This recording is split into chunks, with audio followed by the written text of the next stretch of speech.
Hello friends, good to see you again through this video. We all know about Peter walking on the water, right? We have heard about this, and we know if we read in the Gospel Matthew chapter 14 verses 22 onwards up to verse 31, we see that passage, right? We see this instance happening there. So when the disciples were out in the storm in the boat, Jesus is walking towards them. And they were all afraid of seeing Jesus walking on the water. And Jesus said, "Do not be afraid. It is I who am coming there. So don't be afraid." But still, they were all afraid. But Peter does this, right? He's asking to Jesus, "Lord, if it is truly you, then command me also to walk on the water." So Jesus said, "Yes, come out. Come and walk on the water. Come towards me." That's what the Lord says. And what happens? Peter is now stepping out of the boat, right? And he's able to walk on the water. So here we need to understand one important truth that is happening here. To put in perspective for our practical life, for our daily life, when God calls you to do something, right? When God gives you an opportunity in your hand, or when God opens a door for you to do something for Him, sometimes it may look overwhelming, right? Sometimes it may seem to be impossible, or how am I going to do this? There are so many things that I have to handle. So how is it possible for me to do this? These kind of thoughts can come, right?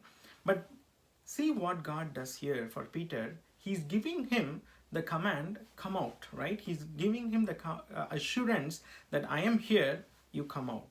So that is what we have to take it from this particular passage, that when God calls you to do something, even if it looks challenging, even if it looks overwhelming, or even if it looks kind of impossible for you, right?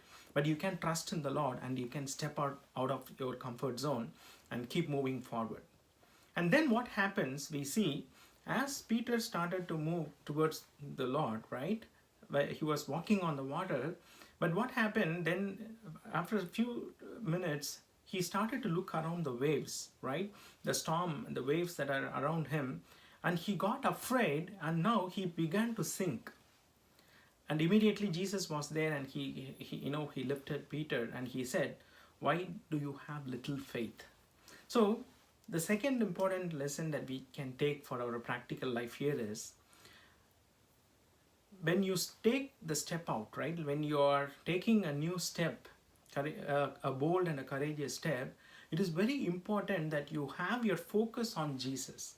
Because after we take that step, right? After we take the initial step, it is very important for us to rely on the strength of the Lord. It is very, very important that we don't put reliance on our own self, or when we rely on the effort of others, right? We are bound to fail.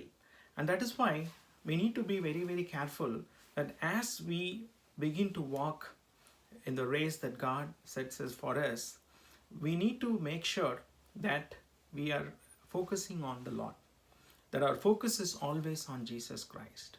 When we don't focus on Him, that is when we are going to land in a lot of trouble. We are going to deviate, right? We are going to feel that as if we are sinking, right? The same way Peter felt on that day. So today, my dear friends, let us understand these two important things. When God calls you to do something great, something challenging, right? If it is God who has given you the call, you can boldly step out of your comfort zone. You can boldly come out and take a step of faith and keep moving forward, because you can be assured that the Lord will lead you and guide you. At the same time, do not take away your focus from Jesus Christ. Do not take away your focus from Him, because it is He who gives us the strength. We need to derive that strength from Him to accomplish what He has called us to do. May the Lord bless this word. You all have a blessed and a happy day. God bless you.